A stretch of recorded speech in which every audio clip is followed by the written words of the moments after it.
డ్రిప్లో వాడే ఎరువులకు పైన చల్లే కాంప్లెక్స్ ఎరువులకు తేడా ఏంటి? ఈ సందేహం చాలామందికి ఉంటుంది. మీరు పైన చల్లే యూరియా, డిఏపి, కాంప్లెక్స్ ఎరువులన్నీ గ్రాన్యూల్స్ రూపంలో ఉంటాయి. ఇవి నీటిలో పూర్తిగా కరగవు, కొంత మట్టిలో అలాగే ఉండిపోతుంది. అందుకే వీటిని బ్రాడ్కాస్ట్ ఫర్టిలైజర్స్ అంటారు.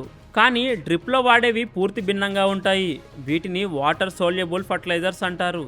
ఇవి నీటిలో 100% కరిగిపోతాయి, ఏమాత్రం అవశేషం మిగలదు.